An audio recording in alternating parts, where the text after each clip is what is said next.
Jamie, what's recording backwards? Recording backwards is Gnidrakor.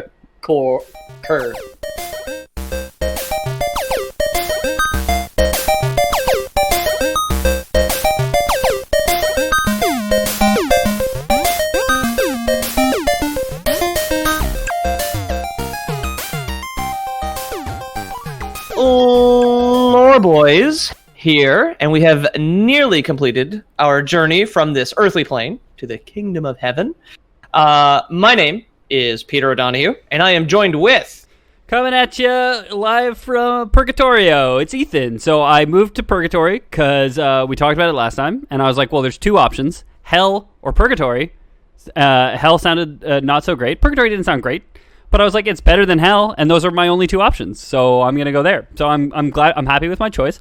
I'm sure nothing in the near future is going to make me upset that I didn't choose, I don't know, some sort of hypothetical third option.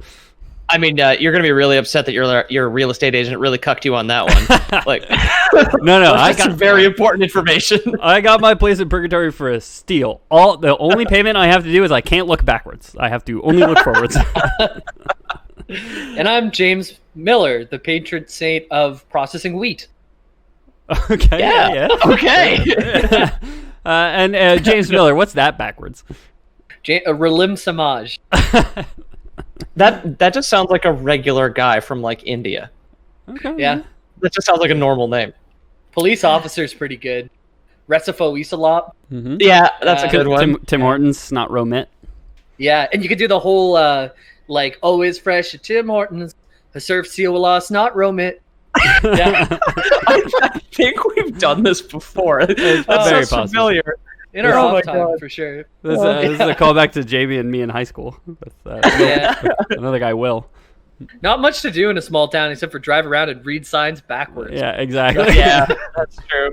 Van Cleek Hill, baby. It's the cultural center of the country, I think. Mhm. That's what I hear. All right. So before we move on, Ethan, since you're moving there, you want to recap as best you can Dante's Purgatorio. Yeah, there's like, it's kind of nice. So, like I said, I can't look backwards, which is kind of inconvenient because Yep.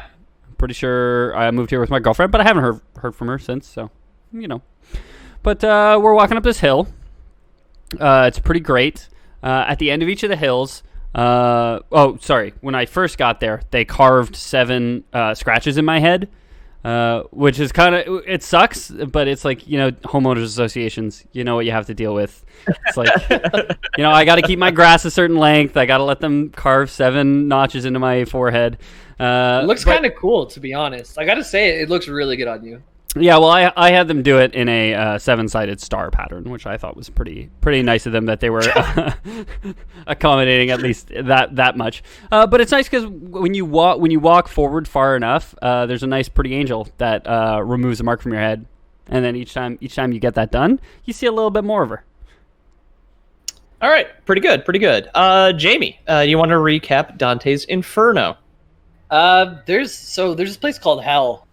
And it's like pretty hot down there. It sucks. Oh, no. It's where you go when you're bad. And depending on how bad you were or what your sin was, you go to a different level of it. You start off with like some normal stuff like lust, like then like you go lower and lower. You get to stuff like fraud, where there's like people whipping you and making jokes at you while you're in a pile of lava or something. And then once you get all the way down to the bottom, there's Satan's balls, and it's the center of the earth. Yeah, Right? that's where they store the gravity, as we established a couple of weeks ago. Gravity is stored in the balls. Yeah. It's stored in the balls. Really, hell is what happens that's what happens when you don't have the homeowners association to back you up. Okay, so I'll say. Oh, okay, yeah, it's the virtuous homeowners with no association. What's just like, homeowners? What's that backwards? Homeowners Association. Oh my God. No, That was Now, before we get into Dante's Paradiso, I do want to open here with an email that I very much liked. I like these types of very short, silly emails. So, Jamie, if you want to take it away with the email that we got from our buddy Dalton, who I believe is in Texas. Don't mess with Texas. Check in on Texas. Yeah. Yeah. Rules. So Dalton sent in an email titled Lore Folk Question. And I'll read the email and then we can answer the questions after, I guess. So Dalton says, "Hey guys, hope y'all are staying sane during these weird times. I just had a few questions for anyone who wants to answer. One, have you experienced burnout while making these podcasts? Y'all seem to genuinely enjoy what you do, but it must be hard at times to find the motivation to keep going after this long. True, sometimes, and we'll get to that. And then 2, would you rather have to poop out a watermelon or pee out a golf ball? Thought-provoking questions, I know, but they're questions that people need to know. Keep up the great podcast, guys." So first of all, guys, have you ever experienced burnout? I mean, yeah, we definitely have. In season 2, like the end of season 2 to the start of season 3 was like a big period where all 3 of us were just like busy with life, and like this seemed like a lot of work for. We weren't getting the satisfaction out of it that we wanted, and we all just took a big break from doing this for like. Out of 5 weeks, I think we released 1 episode or something like that, like in the middle. Yeah. I think before we like got it down to a science and like figured out our format and how long we want them to be and stuff like that, they're a lot more strenuous. Like when the 3-hour episodes, dude, you're exhausted after that. Yeah. Yeah. And so drunk. Yeah, exactly. But I've taken a couple weeks off. Whenever I said this isn't fun, I'll take a week off and I come back, and I'm always enjoying myself when we're here. Exactly. So, yeah. Definitely. Yeah, I've definitely burned out as well. Either just because sometimes it can be exhausting for me. Mostly it was like external forces. Like I had a funeral to deal with, and I was generally already depressed and not at my office for a little while. So there's still some missing artwork on the website, like 5 or 6 episodes that I just could not muster the willpower to actually do. And then we have 2 seasonal breaks. We have 3 seasons, and we took breaks in between. I think the first one was because it just sounded like a good idea, and then the other one was just like mental exhaustion. Yeah, exactly. The first one we were at episode 20, and we all needed the next week off anyway. Yeah, like it just kind of all worked for us. So we all just said like, oh, let's just like take it off, and then the end of season 2. So maybe like, and I haven't gone back and listened to any of our own podcasts, but yeah. I wonder if you get to the end of season 2, if you go back and listen, and it's like you can hear the fatigue or strain in our voice. I don't know. You know? Yeah, Pete, you said funeral, and it reminded me of something. There's this place that whenever we had to drive to my dad's office, there was like a place that made caskets, and on their sign they said, "We put the fun in funeral." Which I felt was so inappropriate. Very inappropriate. That sounds like a Simpsons business. Yeah, right? Yeah. Put it in H. And the second question, I guess, would you rather poop out a watermelon or pee out a golf ball? I'd poop out a watermelon. It sounds way easier. No. They both sound horrible, but yes. I feel like pooping out a grapefruit is horrible. So like the difference between a grapefruit and a watermelon is negligible to me. You've torn everything at that point. You know what I mean? What's the diameter of a watermelon? Well, I mean, it depends on the size of the watermelon, right? Yeah. Are we talking seedless here? I mean, like 10 to 12 inches. Cube ones? 10 to 12 inches. How far can a human anus open? I think 10 to 12 inches. Exactly. All right, if it's 9 to 11, I'm going to be really upset. Up to 12 centimeters. So it says 12 centimeters. 12 centimeters is under 6 inches, or a third. Yeah. And when I looked it up right after, it said raccoons could squeeze into spaces 10 centimeters wide. That was a meme. That was a meme for a while. Was right? The average human can fit 2 raccoons up his butt or something like that. Okay. So yeah, I don't really need to look up a human pee hole, but it would definitely be a challenge too. If it was like lasting damage forever, it might be better to go with the penis. I don't know. No way, dude. No way. Well, do you have to get a big butt plug all the time? I feel like you're not going to just pee all the time. You'd get a colostomy bag. Yeah. Oh. And you just have the bag. You know what? To mix it up, I'll pee the golf ball just so we have some science here. Yeah, we can figure it so out. we can actually trial it. Yeah. The good news is I'm not using this thing anyways. Well, the good news is you now have a golf ball that you can reuse. Nobody's eating that watermelon. True. Well, you don't need the rind. If it doesn't break open, it's still technically good. Peter, I'm not eating that watermelon. You know what? The night before you poop it out, make a little hole in it, pop a vodka bottle into it, and you have such a lovely watermelon by the time you poop it out. Yeah, exactly. Yeah. Nice boozy watermelon. Anyway, booty watermelon. It is these types of silly questions that I do like to listen to on other podcasts, and I like to get. If you guys have lore suggestions, why don't you head over to our Discord, where we're all hanging out all the time and recording Wait, Peter, right now. We have a Discord? If you guys want to find it, the easiest way to get to it, loreboys.com, and then you can find in our info section. Yeah, Exactly. There's an about section. I tried to make a URL slug for it. Surprisingly difficult. I talked a big game where I was like, this is going to be fucking easy, my guys. But loreboys.com/about with a trailing slash, and you guys will get all of the links to all our stuff there. And We have last a week, channel for lore anyway, so. Yeah, last week we had all three boys in a Minecraft channel with some fans, and we were playing in the Minecraft server together. So you're missing out on stuff like that if you're not in there. That was also fucking hilarious. That was some wacky, goofy fun from all of us. Yeah.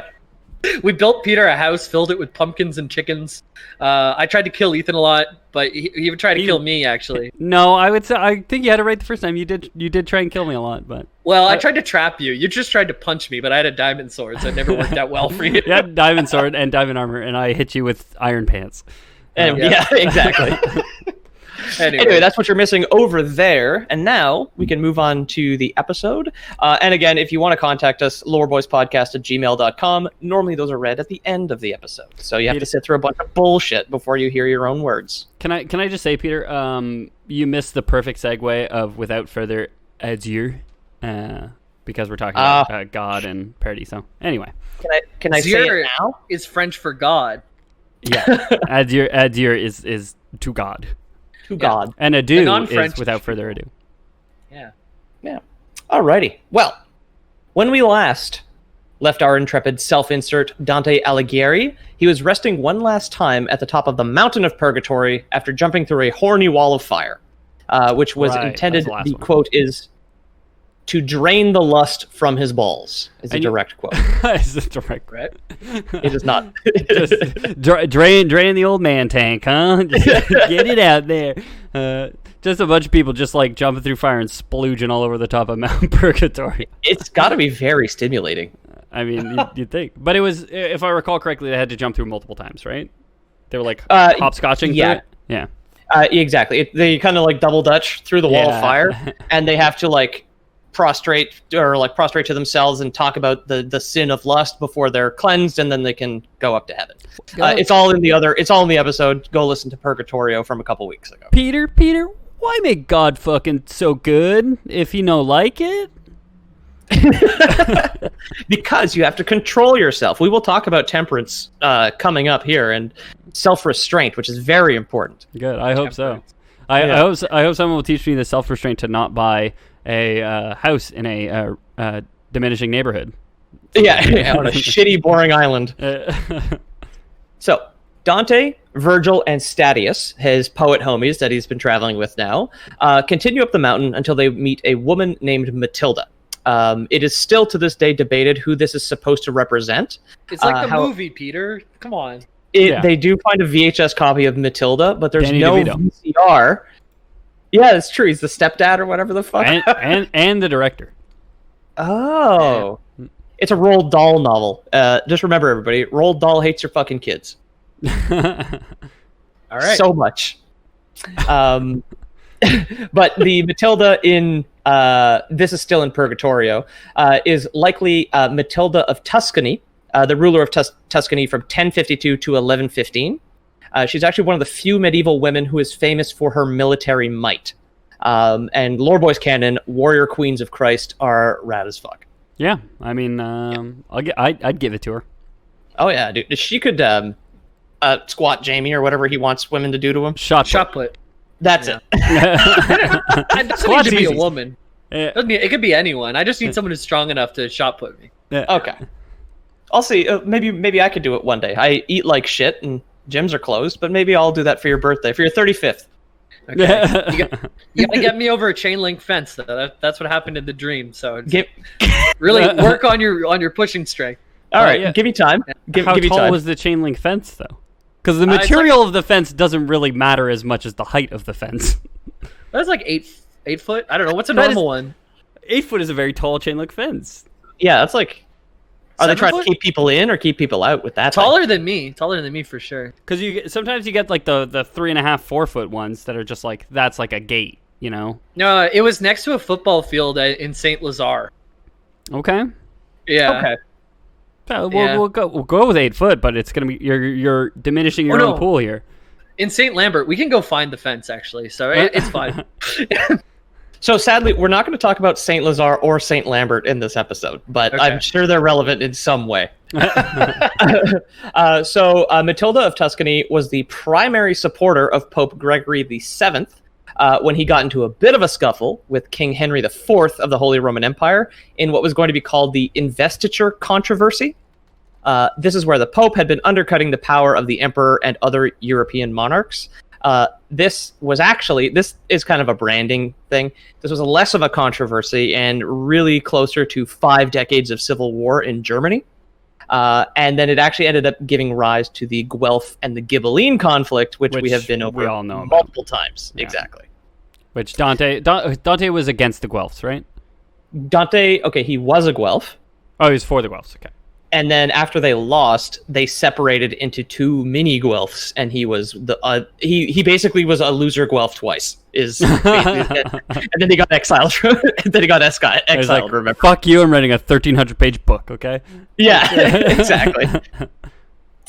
But since Dante was a huge simp for the papacy, it is no surprise that he would put Matilda at the top of the mountain of purgatory in earthly paradise or the Garden of Eden. What a 2020 spin on fucking Yeah, I know. Is the P in simps? Does that stand for Pope? Yes. Simp is actually old Italian. Yeah. Simp actually stands for simping in my Pope. Yeah, it's an acronym. It's a recursive acronym. Yeah. Sucker for mediocre Pope or something. I don't know. What is the actual one? So Matilda's job here in the Garden of Eden is to get Dante ready for his big date, with Beatrice and God. So she's fixing his bow tie, straightening out his corsage, and combing his greasy hair off to the side to make him look, classic 80s prom crap. Right. He's flashing those brown teeth of his. Oh, yeah, the dude. fucking 1300s and nobody has a toothbrush. Because it was 1317 probably when he wrote this part. Yeah. Make sure you got my good side with the wooden tooth. Yeah. Have you seen pictures of Dante? He has like a hooked crow's beak of a nose. No. Like it basically starts between his eyebrows and just goes straight down and like bends forward over his lip. Wow. Yeah. Not a good looking man. Wait, were you looking at a picture of Dante or were you looking at a picture of a parrot? I often get confused myself. Oh, that's true. The parrots, what's confusing about them is the parrots speak like a human. And this is called Paradiso. So. Oh, Paradiso. All about birds. You guys know when a parrot dies and its skull, it's. Oh no, I'm thinking of a toucan. Never mind. But a toucan's beak stays the same. Like it's still that colorful beak, and then with just a little bird skull next to it. Whenever you find. Oh, it doesn't like lose its color. No, it's still just like a toucan. That's like so man. That's gonna change the way I eat Fruit Loops. Yeah, I was gonna say that's a great like Halloween cover for a box of Fruit Loops. Yeah, but imagine finding one and you know nothing about like how the world works and stuff like way back when, and you find one of those things. Yeah, right. Crazy. I mean, it sounds like a tacky souvenir you would buy in South America from like an American-run pop shop or whatever. Yeah. Yep. Anyway, Beatrice arrives. Now, we talked more about Beatrice in the first episode when we're talking about the real-life Dante, so go back and listen to that. As Beatrice arrives, Vergil and Statius disappear. Due to Vergil being a virtuous pagan, he has to get his kind, helpful, however uncivilized non-Christian ass back down to hell where he belongs. Get down to hell, motherfucker. Out. But what about Statius? He was making his way through purgatory. So I'm not certain what happens to him in this part of the story. I looked for a lot of because he just poofs out of existence along with Vergil. Neither one of them carry up into paradise with Dante and Beatrice. Okay. Damn. Well, maybe Vergil makes sense because he's not Christian, but Statius was baptized apparently. Right? So Statius, they found him at the last level, jumping through the horny fire, right? I don't think he was in lust, but he was in purgatory, making his way up the mountain to heaven. Okay, maybe it's just like he got like a little sneak peek with Dante because Dante's the Mary Sue, like Dante could bring him through purgatory, but he hasn't actually done his time. If you do the crime, you got to do the time. That's what got to do the time. Yeah, it's 3 times however sinful you were. Exactly. Dude, you should be a poet. That's a really cool line you just came up with. Oh, thank you. That's better than this shit. actually a Bill Shakespeare. So. Okay. Oh yeah. Mm-hmm. Yeah, King Lear, King Lear, I think. Yeah, a Billy Shakes. King Lear, I think. My horse, my kingdom for a horse. What? I like the accent you put on that one. That was good. Whoa. Well, that's a Bill Shakespeare accent. Okay. Yeah, a Billy Shakes accent, if you will. Yeah. Got it. So Dante and Matilda witness a procession, which is just like a organized caravan of people. I can only really describe this as dreamlike because, again, I went to multiple sources, and what they see in the Garden of Eden here is fucking wild, and everything just gets weird, just gets more psychedelic from here on out. Well, you say they're in the Garden of Eden. Did you say that before just then, or? Yes, earthly paradise, the Garden of Eden. Okay. When I said that Matilda was here. Oh, way back when. Yeah, exactly.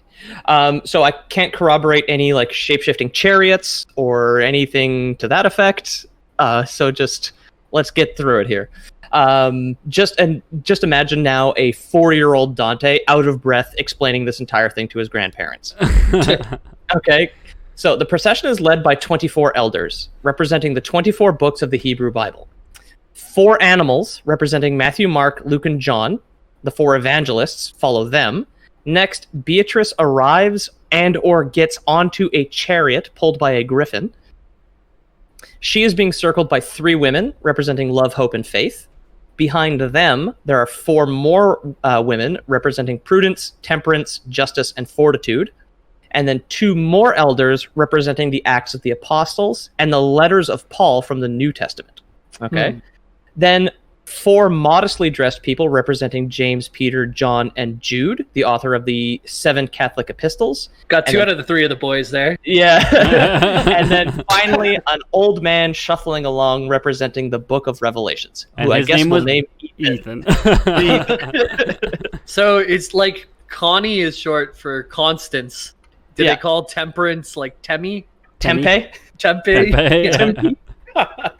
That's why they serve tempeh in Catholic churches as an alternative to the Eucharist if you're a vegetarian.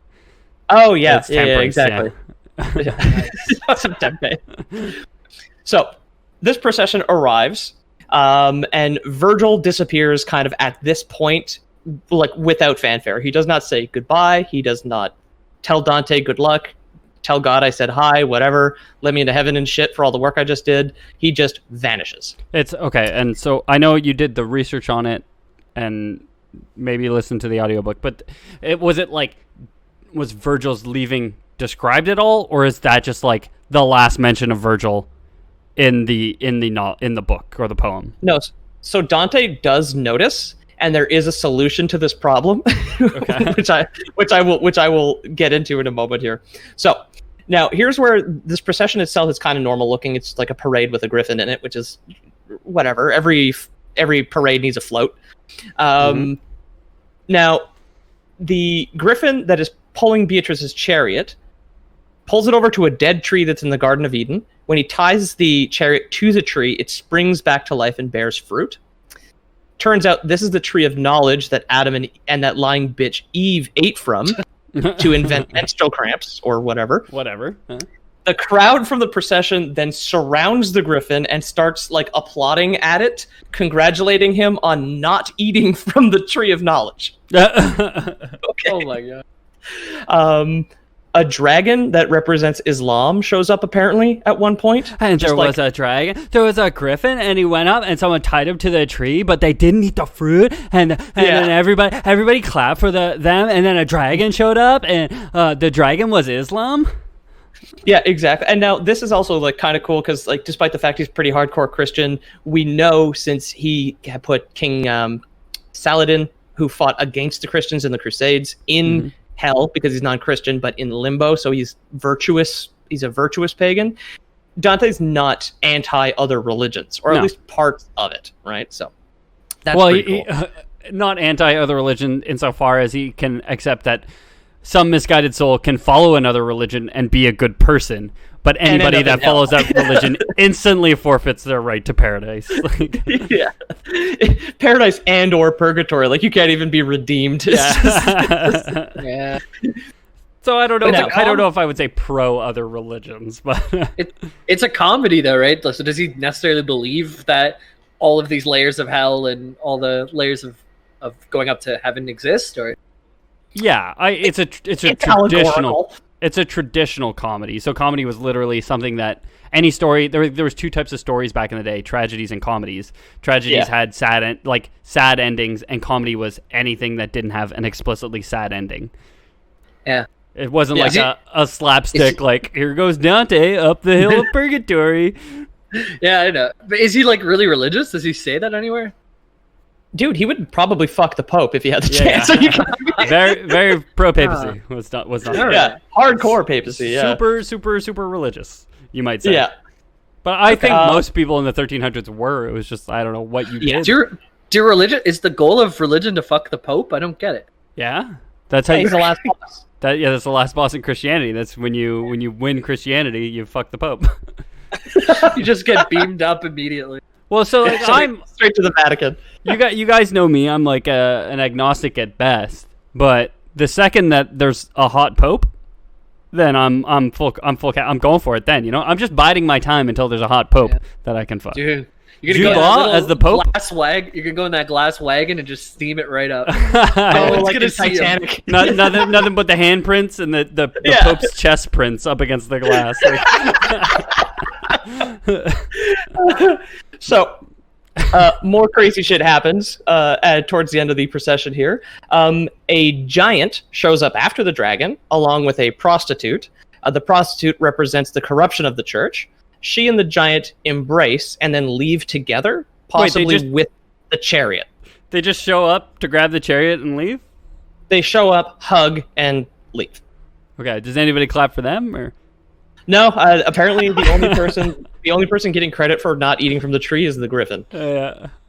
And also, the griffin might be Jesus. That's another thing. The giant shows up, and everyone's just like, "Where's David?" And then he fucks up. Oh, yeah.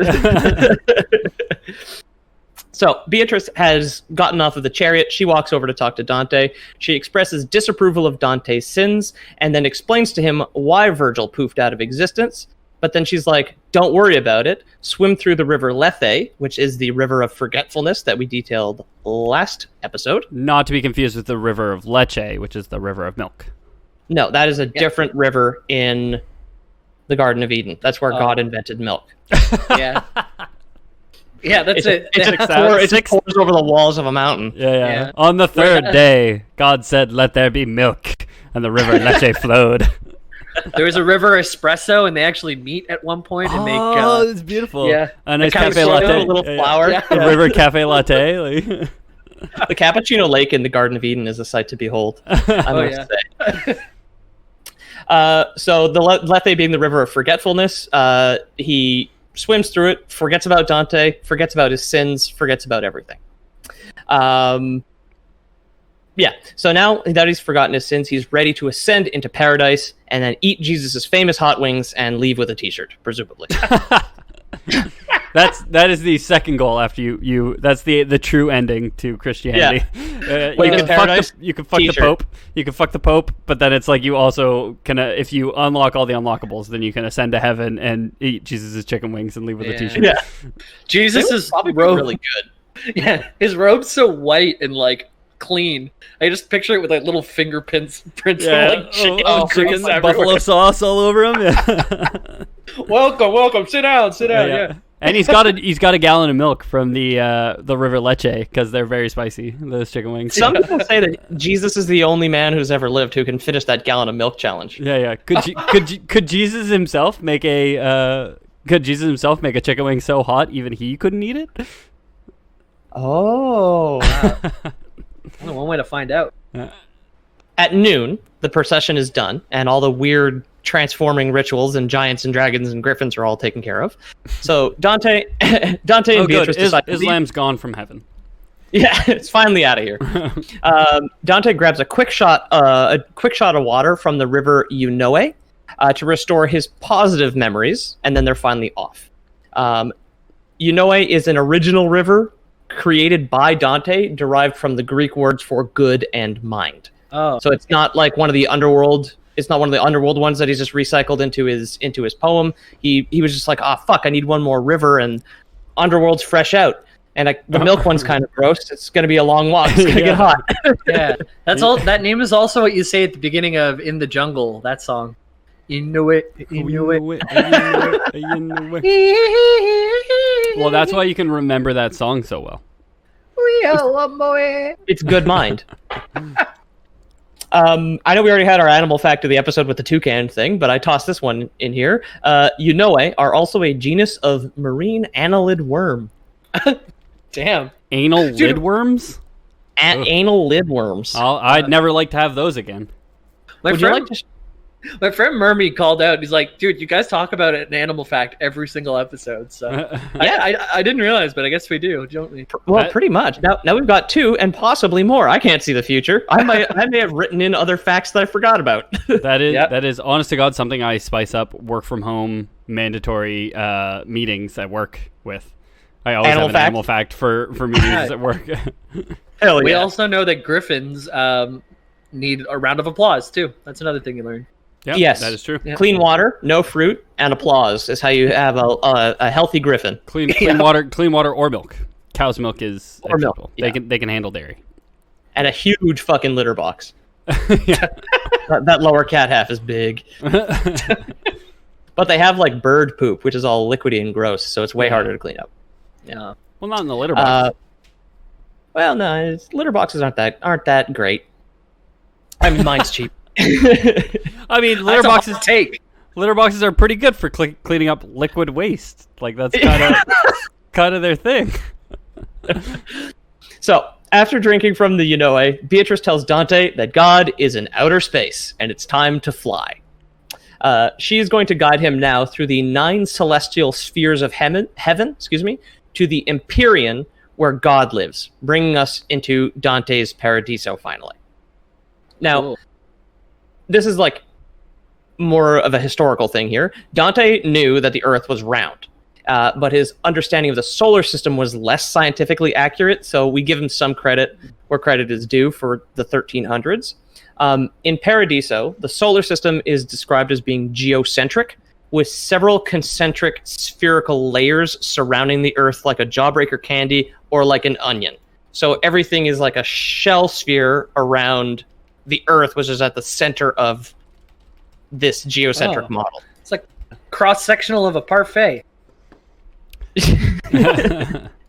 Parfait is maybe the most delicious thing on the whole damn planet. Yeah. It was Copernicus that discovered the Earth revolved around the sun, right? Which was in the 16th century, I believe. So. I don't know. I have some planet facts later. I know that. Yeah. So to your point, to Dante's credit, no one really believed. Like people had probably speculated before, but I'm pretty sure it was Copernicus that proved the Earth revolved around the sun and not vice versa. Like 400 years after he was dead, too. So. Yeah. Yeah. After Dante was dead, that is. Yeah. So 16th century, so the 1500s. Yeah. Oh, okay. 200 years. 200. I don't know about you guys, but when I wake up, the sun comes up on one side and it sets on the other. It's going around us, so. When I wake up, and I know I'm going to be. Argument, Jamie. When I wake up and I know I'm going to be the man that has the sun revolve around him and his Earth. Yep. As the Pretender's saying. Yeah. This model of the solar system was based on the one put forth by Claudius Ptolemy at some point between the years 100 and 170 while he was alive. He was just like, yeah, it's like an onion. We're at the middle. That's where everything goes. The onion model of the universe. Yes. The Shrek himself, I believe, is a small universe. Oh, the universe is Shrek. Is yes, exactly. Is the hypothesis. Yeah. Shrek is love. Shrek is life. Mm-hmm. The first celestial sphere is just the moon. So their first stop after leaving the planet Earth is to go to the moon. Whilst exploring the moon, Beatrice explains to Dante that the craters on the moon's surface is some kind of optics experiment, where he's just like, well, why are some parts dark and others not? And she's like, actually, it's about light and all this other crazy shit. So she goes off on this random science tangent, gives him a bunch of trivia about optics. I do, especially for the 1300s, kind of like, I guess, the later end of the Dark Ages.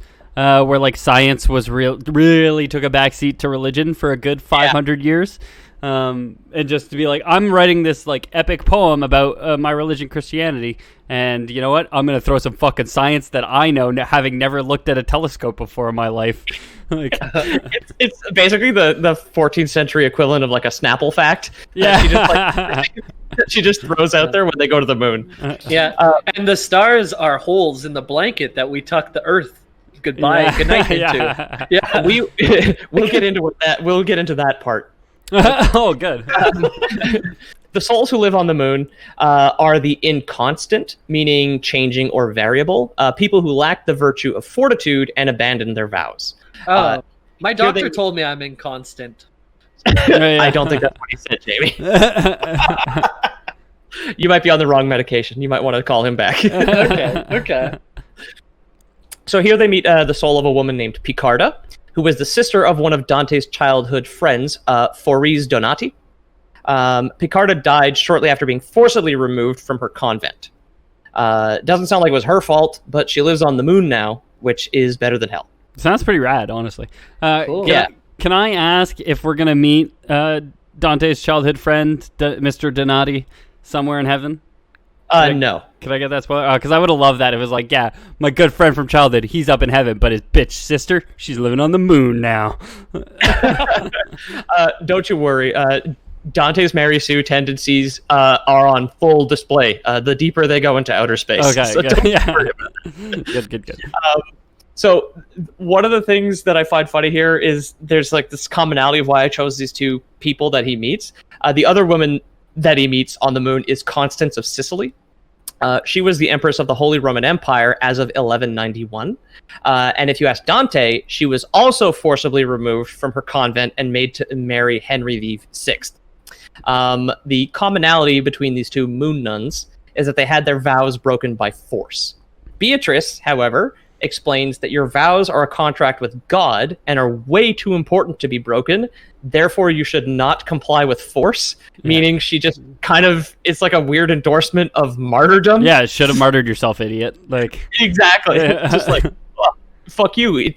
I guess you're just a coward. Now you have to live on the moon, which, not that bad, honestly. I mean, the moon sounds kind of boring, honestly. Like, yeah. Loophole, though. Always a loophole with every contract. Every contract has a good loophole, some fine print with God.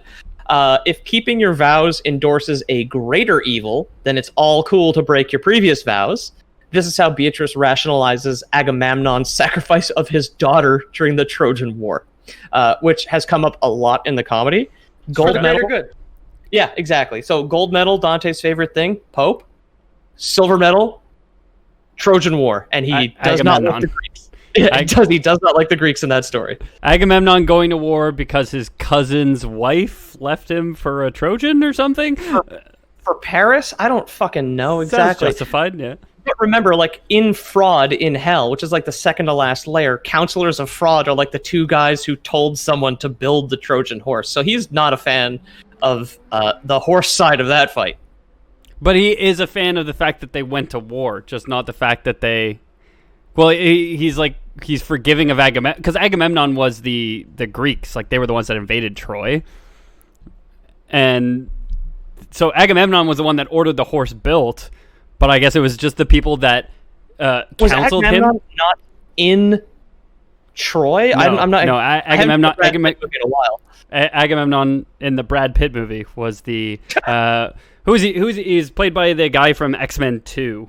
But he was the Greek ruler. He's the one who sent Achilles to go defeat the Trojans. Okay, that's odd. That's where the saying comes from, right? Like, don't look a Trojan horse in the mouth. Yeah, exactly. Yeah, full Greek soldiers, they'll stab you in the eyes. Don't look Agamemnon in the mouth. That's where the expression comes from. You know, when you get a cheap Agamemnon from some farmer, you know. Now, the second sphere is Mercury.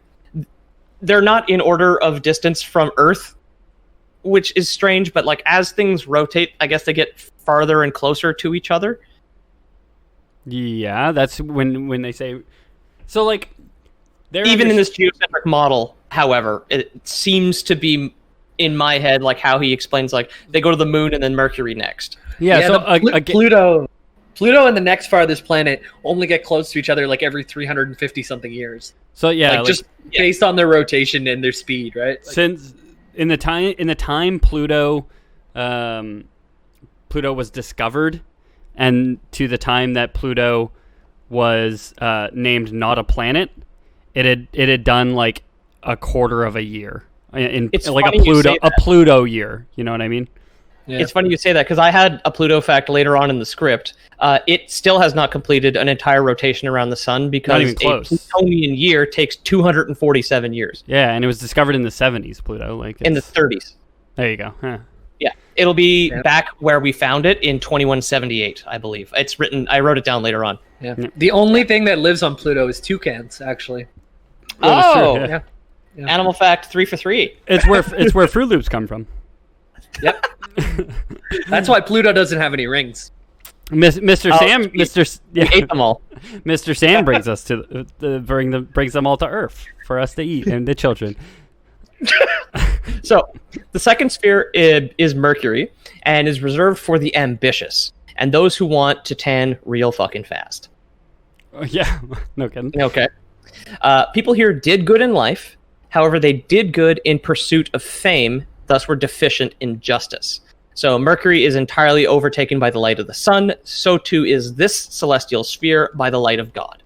Okay? So I think it's for people that want to tan really well or tan never, because Mercury is tidally locked to the sun.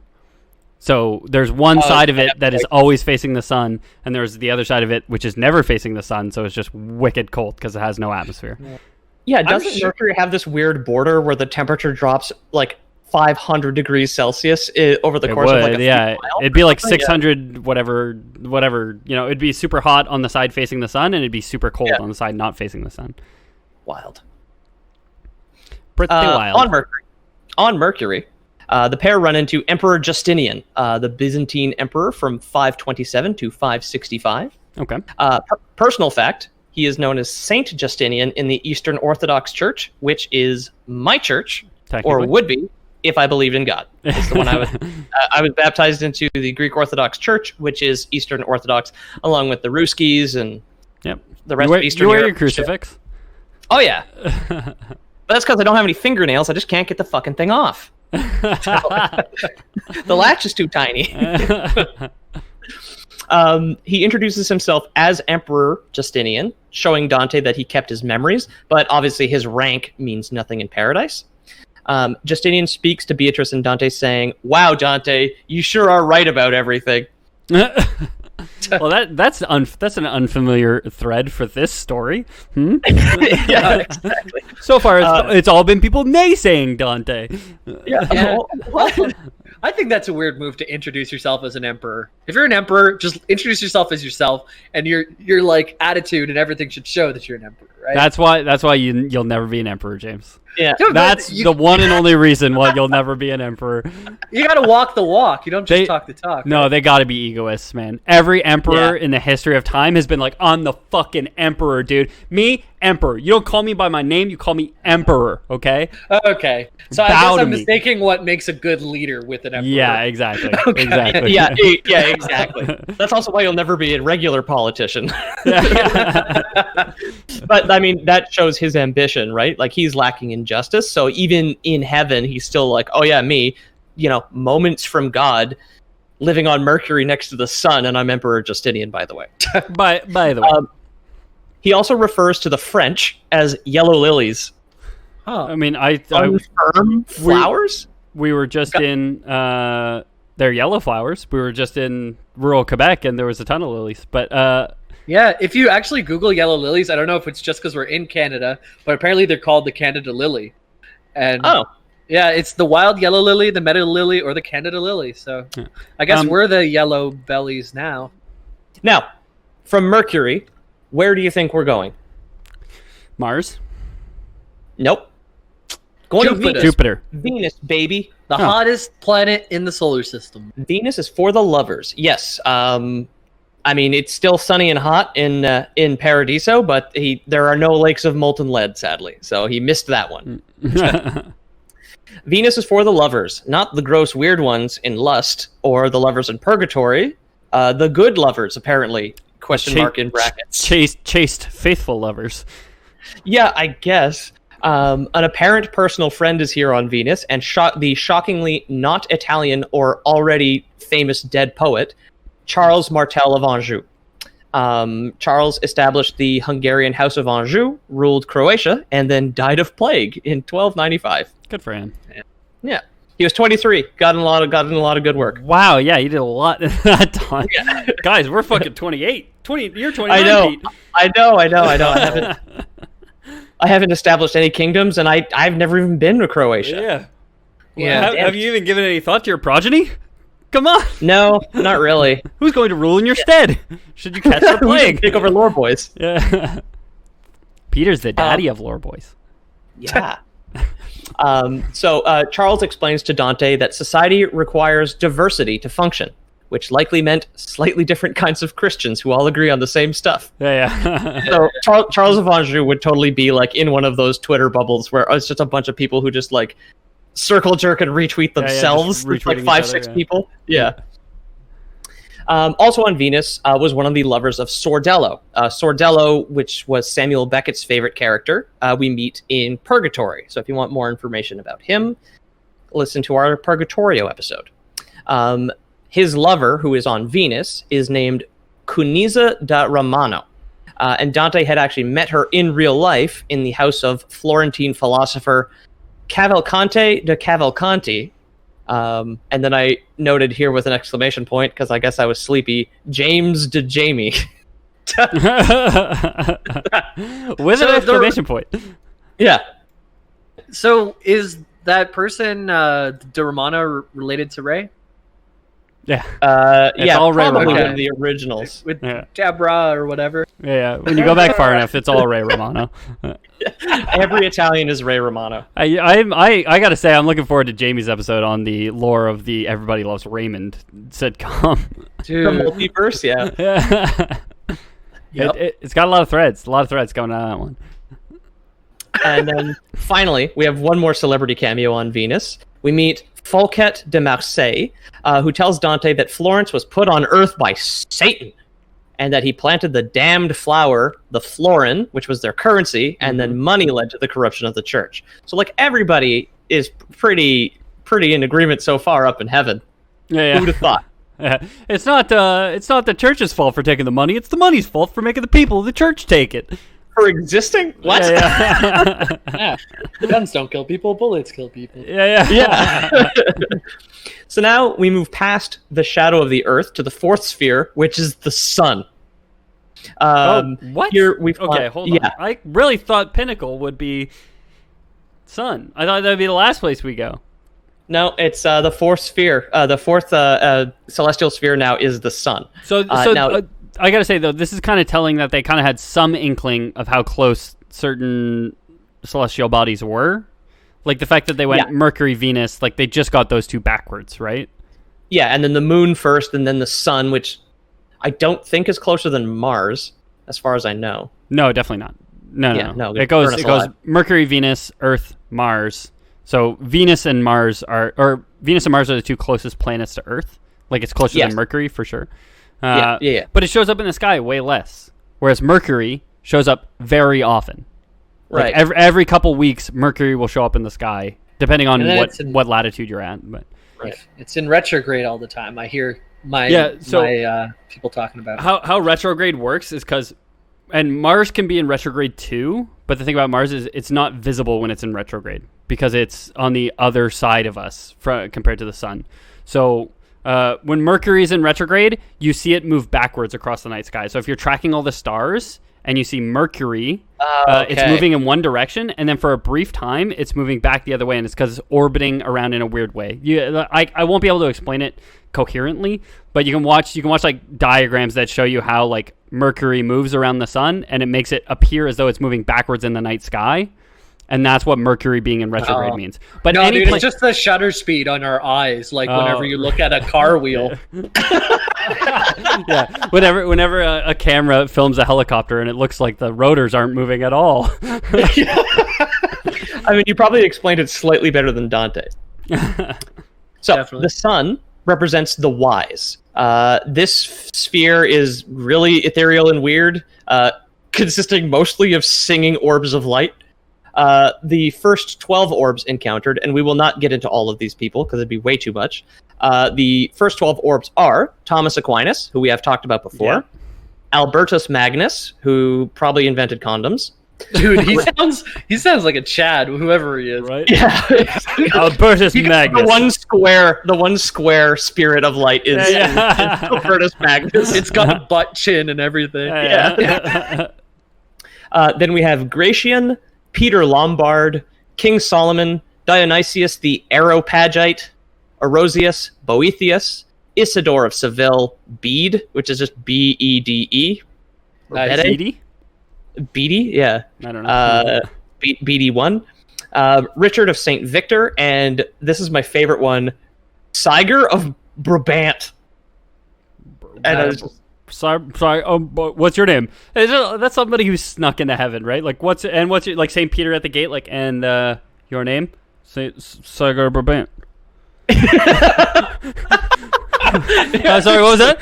Siger Brabant. And just like Saint Peter, nobody tells you this, but Saint Peter is actually a very shy person, so he's just like, oh, yeah, well, sure, yeah, just like scratching his name at the bottom of the ledger, like. Rather than confront him about not being on the list, his one job. Yeah. Nobody tells you this, but if you just threaten Saint Peter, they'll let you into heaven. Or if you show up with like enough girls, because they have to keep the head count. Yeah, they gotta keep the head count. Because there's too many thirsty boys in heaven, because women are sinners.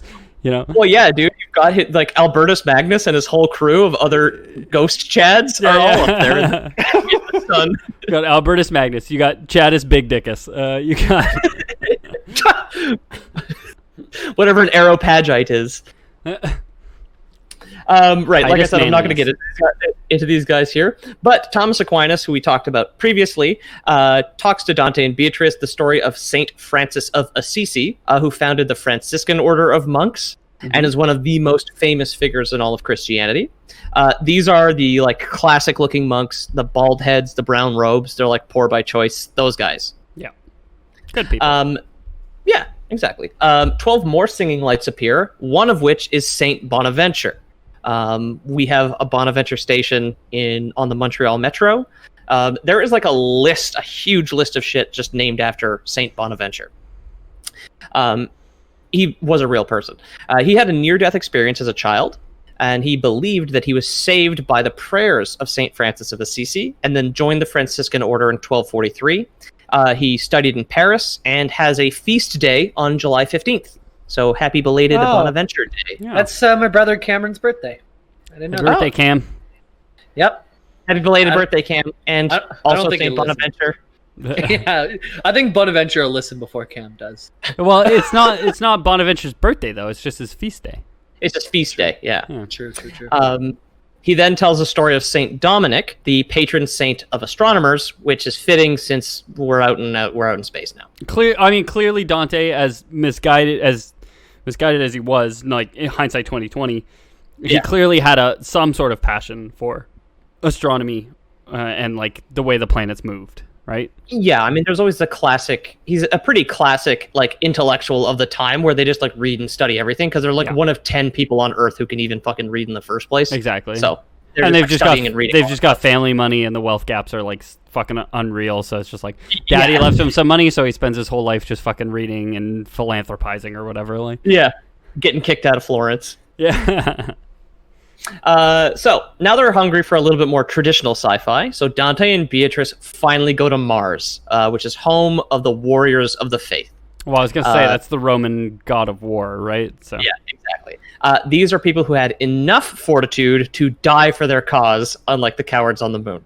Oh, okay, yeah. This is all of Elon Musk's factory workers that died. that had to die. That had to die to make your fucking Tesla. Like. Yeah, to get him to Mars. They're staging coups in Bolivia right now to like gain control of the lithium mines, and it's like everybody that dies defending those lithium mines is going to fucking Mars. Like, gets to live on Mars. Yeah. So who happens to be here on Mars but Dante's great-great-grandfather, Cacciaguida degli Elisi. That's a mouthful. That's a mouthful, yeah. Yeah. That literally sounds like somebody saying a name with a mouthful of spaghetti, okay? Like, Cassaguida died in the Holy Land during the Second Crusade around 1148. Thankfully, he has a little bit of... He's like chatting with his great-great-grandson. He's just like, by the way, Florence is a shithole filled with cowardice liars. And Dante's just like, I can't believe you think that out here in space, Granddad. Yeah. You know what person who really aligns with the way that I think and is somehow in heaven? I think the same way. They are traitorous liars. You're right. Everybody in Florence.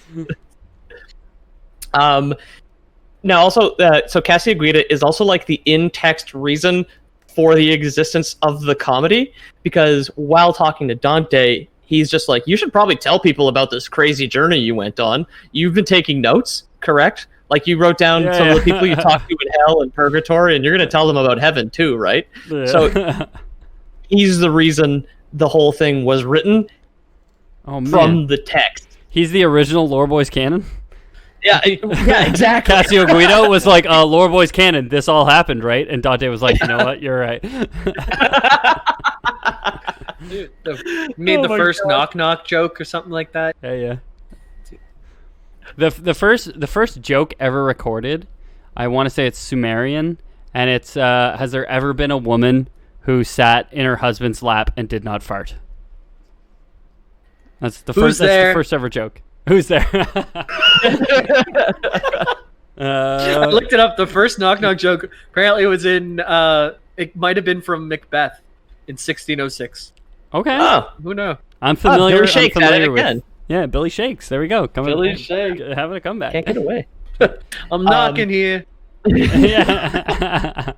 Stupid. Dustin Hoffman.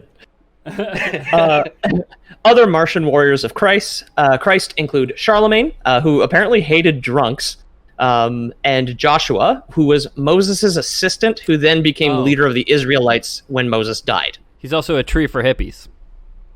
The Joshua tree. Yeah. Also, Judah from the story of Hanukkah is chilling on Mars. Okay. I'm not Judah. Next, Judah. we travel. Judah. I had someone at my elementary school teach us the story of Hanukkah a few times during Hanukkah time. I don't really remember much of it. They had a lamp that burned for 8 days, and that was a miracle. So that's why they have 8 candles on the menorah, as far as I know. I wish someone would tweet at me the story of Judah. I'm sure my girlfriend knows, honestly. I could probably go ask her. gmail.com. Yeah. Next, we're going to Jupiter, which is named after the Roman king of the gods. To get more stupider.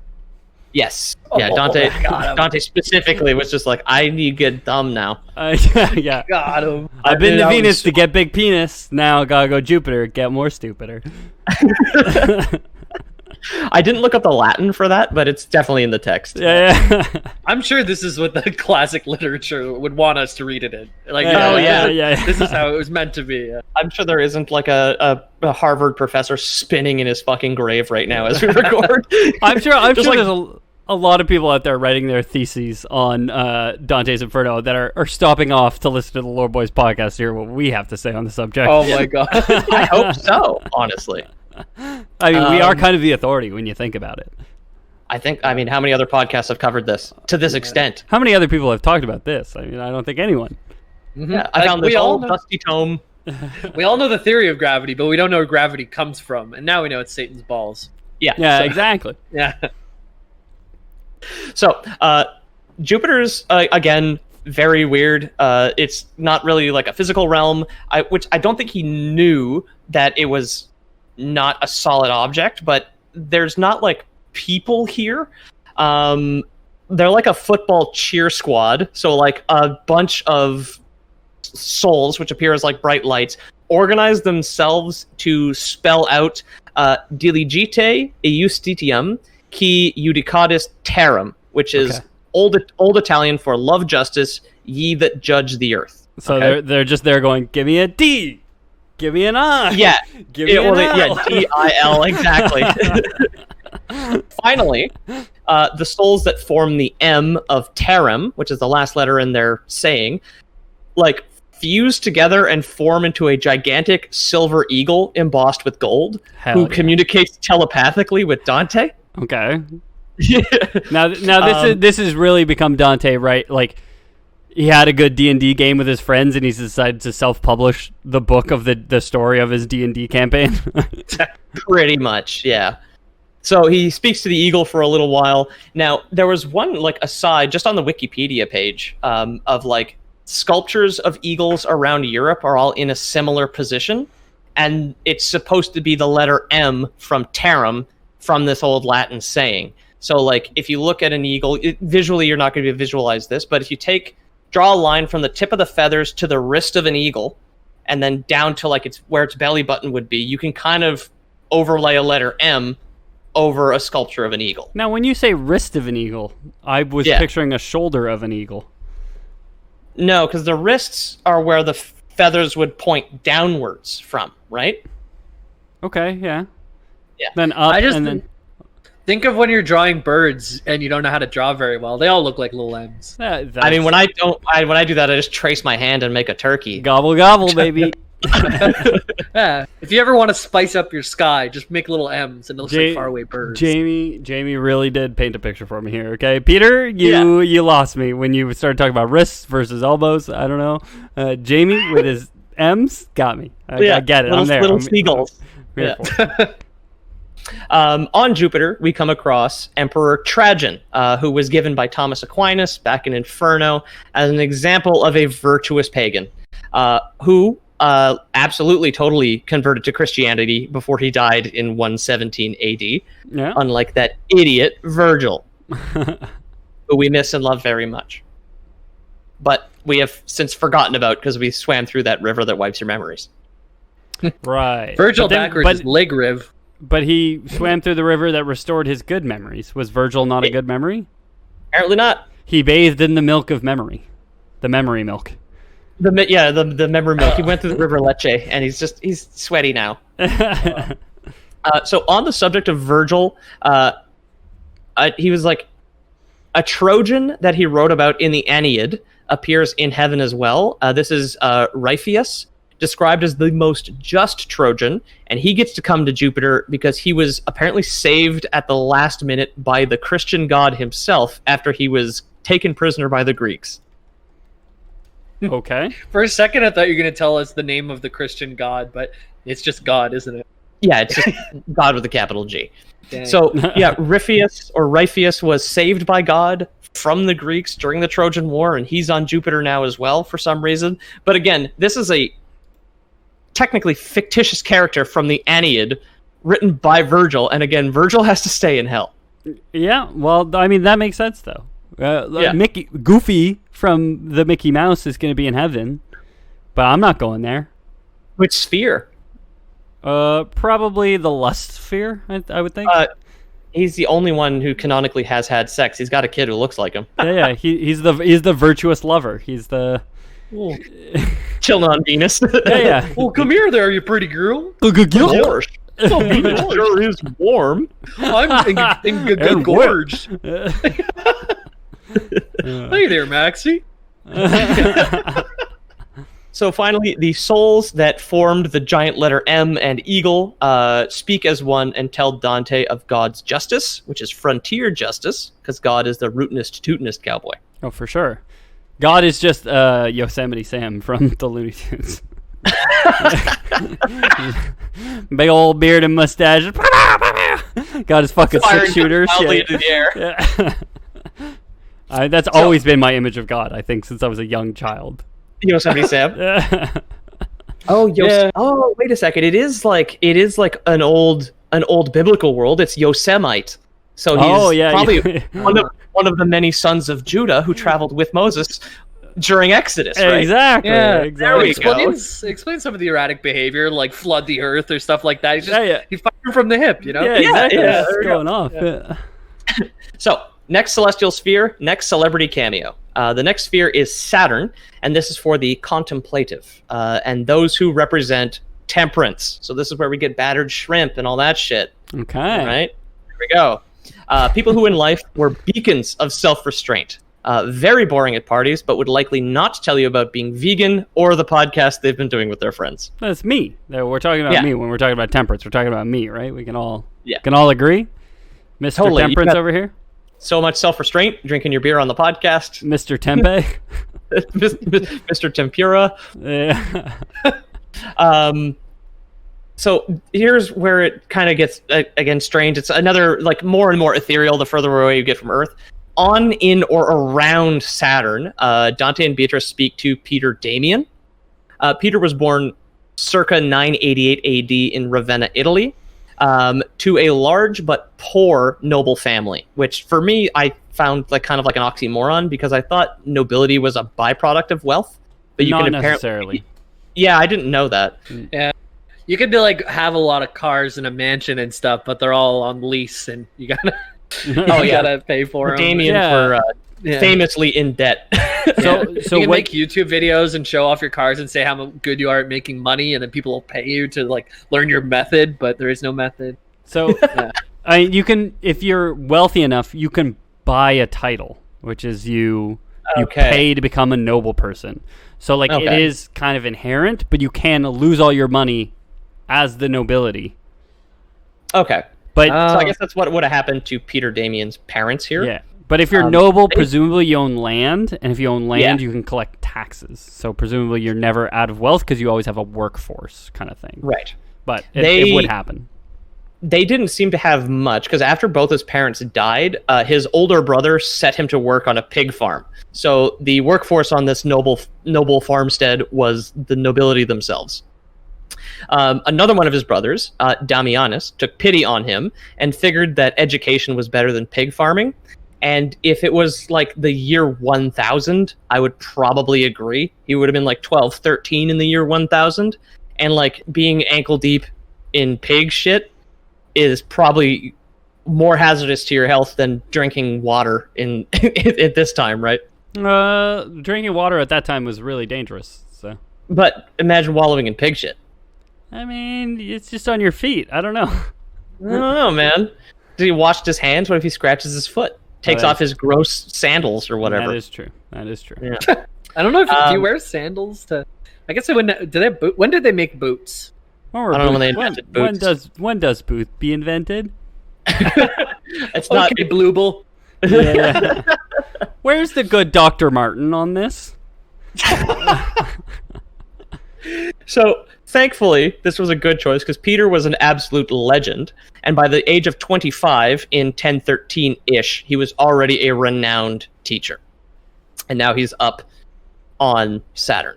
Dante places him on Saturn as a symbol of temperance due to the fact that in 1035, he gave up the luxurious monasteries in Cluny, France, and became a hermit. Thankfully, up here in the celestial spheres, news that Florence was a whack shithole had reached Peter Damian's dead ears too. So he knew as well. You know, like people are saying that our radio signals are going to go out into space and like aliens will discover that at some point. The first thing aliens are going to find out from us is the fact that Florence is the worst place on Earth. I mean, our radio signals do that. Yeah.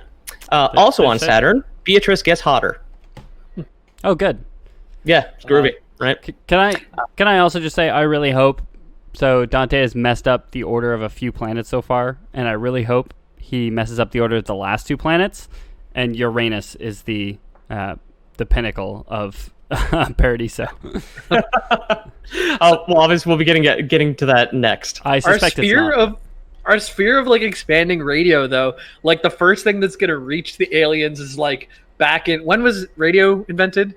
I have no idea. Yeah, it's like Marconi was the guy who invented it. But try morphine, give it to your kids. I don't know what it's gonna say. Baby brand, baby cocaine. Put cocaine in your baby's mouth. Gerber's, it's great for your babies. Yeah, Gerber baby cocaine. Now the reason that Beatrice gets hotter is not just because Dante's self-insert is hanging out with his dead girlfriend. It represents the added insight regarding the truth of God, basically. So she gets hotter. Oh, the closer they get to God. Yeah. The closer to God, the hotter the babe. How are your babes? Look at them gams. That's a faithful woman right there. Now, we obviously kind of alluded to this just now. What do you think the next sphere is? Well, I want to say, like I said, I want to say Neptune because I know it goes Saturn, Uranus, Neptune, but I want it to go Saturn, Neptune, Uranus because I want it to end on Uranus. It's going to be a fully stocked Radio Shack. Yeah, no way. Nobody would believe that. It's not even the Source by Circuit City is the next. Okay. So, we modern men, at time of writing, with our ignorant future brains, may think that it would be Uranus that would follow Saturn, as that's the order, or even Neptune, if you wanted to guess that he probably got it wrong. The comedy being written in the 1300s means the rest of the known solar system is missing. Oh. Okay. Uranus was not officially discovered until 1781. Neptune was 1846. And we discussed already earlier, Pluto was in 1930. Yeah. Now that all that science is out of the way, we can move on with Paradiso. After Saturn, Dante enters the realm of the fixed stars on a giant golden ladder. So the Milky Way. Sort of. He does mention the Milky Way. The Lecce River is where we are finally. It's more like the splattering. It's like splattered milk up at the sky because the fixed stars, they could tell that like planets and the sun and the moon could move, so they're the non-fixed stars. Yeah. The fixed stars themselves, like constellations, shit like that, they didn't really know that they moved, so they just assumed there was just a giant black shell around everything with stars on it. Okay. Yeah. So then they climb up from Saturn on a giant golden ladder to the fixed stars. Faith, hope, and love are represented here. Oh, they were at the carriage surrounding Beatrice. Yes, exactly. Well, I mean, those women represented that directly. This is more of a allegorical thing. These three women are not up here themselves because those women are in the Garden of Eden, which is still on Earth. Oh, they're actresses. They're not real. Those are the understudies in the Garden of Eden, and here's the real deal. Yeah. Yeah. So Dante turns around on the ladder as he exits the known solar system and has like a Carl Sagan pale blue dot moment. He describes the Earth as small and scrawny, but he kind of approves and misses it. Okay. So he sees the scale of the rest of the of the celestial spheres and looks back at Earth and is just like, wow, maybe my home isn't so bad if Florence was wiped off the face of the Earth. You know? Yeah. If it just wasn't for Florence. If it just wasn't for Florence. Now this is where the saints, like the big dick saints are. So among the stars he meets the Virgin Mary, and finally we come to Saint Peter, who has a cheeky test. Okay. He was the rock. For Dante. What? Saint Peter was the rock. Oh, yeah. It's upon which Jesus built his church. Yeah. It was Dwayne St. Peter, the Rock Johnson. So St. Peter asks Dante what faith is, and if he has it. Dante's character, Dante, that he wrote about himself, has the right answer. However, he uses an argument from Augustine to say that the Bible is true, and that the Catholic Church's rise from humble beginnings is a miracle in itself, and that is why he has faith. Okay. St. Peter's just like, or the fictionalized version of St. Peter in Dante's book is just like, wow, Dante, you got it. That's good enough for me. Dante, you sure are smart and good looking. Boy, yeah. your wife, girlfriend, young child is very good looking as well. Even hotter than the last time after you guys went through Saturn. Yeah. You gotta have faith. George Michael, 1300s. Yeah. 1317. George Michael, Limp Bizkit. You gotta have faith. Well, here's another cameo here from our own podcast. Saint James asked Dante if he has hope. However, hot Beatrice vouches for Dante to totally confirm that he has hope, and or just pushes her new like space boobies together, and then Saint James is just like, I've been up in space a long time, boys. I'm just gonna accept that answer. Just like zipping around the stars. Boy, I can't wait to get to Saint Ethan.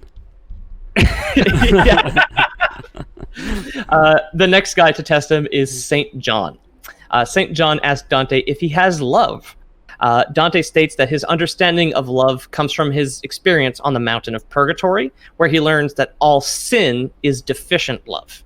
Okay, you could have said John said "What is love?" And Dante said, "Baby, don't hurt me. Don't hurt me no more." That's true. I did escape that one. Yeah. All right, actually, let's re-record, guys. We can start fresh. Yeah, And let's take it from the top. Yeah, scrap it. It's just all pop music from the 80s. So to us, the reader, Dante. This means that Dante is using his experiences in a book. He is also and will also write to explain that he learned lessons from himself. Right? You're right. So Dante is. Yeah. This really is the original circle jerk. Like, yes, absolutely. Yeah. And the original anime, considering his magical girl sidekick just keeps getting hotter the further they get away into their adventure. Yeah. Take that, Eastern Orthodox. Am I right? Far Eastern Orthodox. Yeah, it's like I don't think that's right at all. And the lore says she's over 1,000 years old. So. Yeah, exactly. Totally okay. Yeah. She died as an adult. She did die after she was 18. So even if not, oh, that's rare for the time. Also, there's no way there was those laws at the time. Like, no, there wasn't. So anyway, due to the bright saint lights, Dante briefly goes blind before being healed by Beatrice, who uses secondary divine light to heal his eyeballs. Okay, Yeah. Oh no, you got a light burn. Here, take my light. Like, heals him. Yeah. It's just like, oh no, you burned your hand. Let me pour some boiling water on it. He's like, new pain. Have some fire to heal you. So following the crossfire question period, St. Peter, unprompted, tells Dante that Pope Boniface VIII is a bastard and he hates him because of simony. Okay. St. Peter's just drinking a margarita in the corner. Hey, you know that guy? Fucking asshole. Like, we're talking about something, dude. Fuck him and his stupid sequence. 1, 1, 2, 3, 4. Why it just keeps going up? Doesn't make any sense. So in my day, it was 1, 2, 3, 4. This guy's got to reinvent the wheel. This guy's got to come out with this fucking Fibonacci sequence. So we talked about Boniface and simony in Inferno because at the time in Fraud there is like a burning pope in a pit, and Boniface is still alive when this is being written, but Dante guarantees us that he's going to hell. He's going for accepting bribes, basically. Not only Dante, but Peter himself guaranteed it. So that's a word. That's a word you can trust. Don't take Dante's word for it. Take Peter's word that Dante wrote. Throws his hands up. He's just like, I heard it. It's a quote. Yeah. And then the spirit of St. Peter turns red because he is so angry about bad popes. Okay. So, and this is an interesting point because this is something that I thought was a much more recent thing, but red being bad or angry. I would have thought that was really a much more recent invention than the 1300s. Yeah, I don't know. I mean, cardinals wear red, and Dante is usually depicted as wearing like a red robe. So, but yeah, he turns red. They're not angry. Yeah. Huh. Anyway, if you want more about Boniface and fraud, we got an Inferno episode, baby. Peter, Dante does wear red in like every photo. How'd you know that? I've spent fucking 20 hours doing research on this. Now, Jamie, one picture of him. Jamie, hold on. Are you looking at a picture of a red macaw? Because it's a very common mistake to make when you're looking up pictures of Dante to actually looking at a picture of a parrot. And parrots, it's got a big hook nose. They talk very much like humans, and some of them have red feathers, so it's very hard to tell. Actually, I wasn't looking at either. I was looking at James the Hedgehog and writing in anyone's name, the Hedgehog, on the internet, and that's what I was looking at. Oh, good. By the way, you guys, we've already talked about it, but you guys can do that too. Write your name, the Hedgehog, and there'll be a bio. Check that out. It's a nightmare. Safe search on. Darnell the Hedgehog. Yeah. So now we're on the 9th sphere, and this is the end of the physical universe. This is called the Primum Mobile, and this is where angels live. It is moved directly by God, because gravity is for pagans. True. From where he is with Beatrice, Dante can see God as a bright point of light surrounded by 9 rings of angels, which is based on the hierarchy of angels, the holiest being at the center. So the closer to God, the stronger and more holy the angel. And then the angels get kind of shittier the further away you get, but they're still angels, right? I'm not going to get into all of them. Like, an episode about the hierarchy of angels is probably an hour and a half long.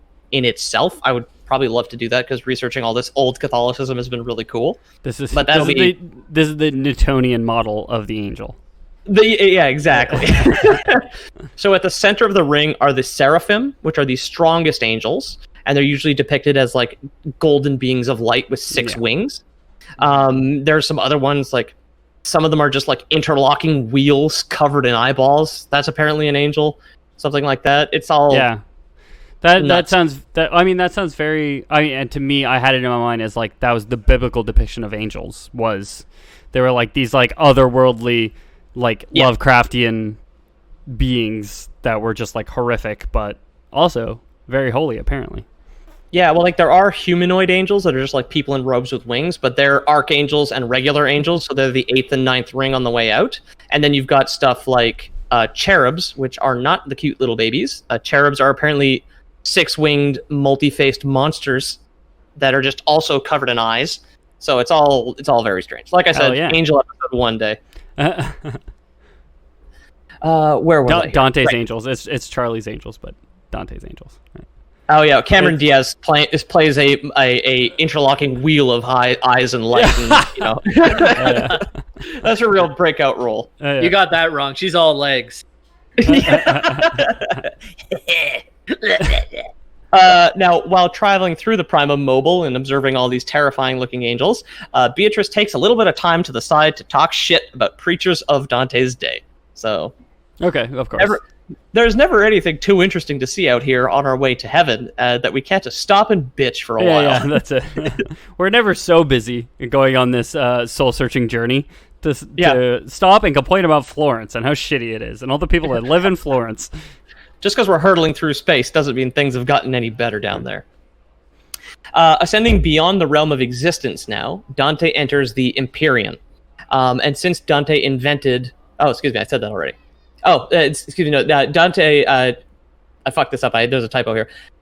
Once they enter the Empyrean and leave the physical universe, Beatrice gets hotter one more time. Oh, now she's nice. like the hottest. The hot basically. is over 9,000. Boo! Okay. Not a big DBZ fan in the house. I get it. Goku already dumped him that one time, and he's really shook up about it. What Peter? What if I said Beatrice had got her last Pokemon evolution? Then you'd be a fan. Oh, that's way more my thing. That's my childhood anime. So after Beatrice gets hotter, Dante is enveloped in light, making him fit to see God, and is carried up to a gigantic rose that symbolizes divine love.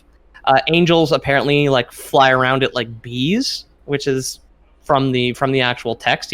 That's how he describes them. And Beatrice takes her place on the petals. Since she has represented theology this whole time, and now he's about to meet God, she can just relax. She's just like, my allegory is done. I'm going to take a seat because now I'm just ridiculously sexy. Dante doesn't need me anymore. Dante gets one last ride, though, with Saint Bernard, the booze dog. The dog, yeah, exactly. Bernard of Clairvaux was a French abbot and influencer in the revitalization of the Benedictine monks. He was born around 1090, but more importantly for Dante, he was a huge supporter and recruiter for the Second Crusade, where Cacciaguida, Dante's great-great-grandfather, earned his property on Mars. Right, yeah. So it's all very, thank God that everybody up in heaven, thank God literally, I guess in this case, everybody up in heaven that's important to me specifically is here, and we're all working together for the exact same goal. And it's talking shit about Florence. That's what heaven's supposed to be about, right? You're all surrounded by the people you love. And exactly, yeah. I mean, this is a very Christian story, I gotta say, from the Christians that I know.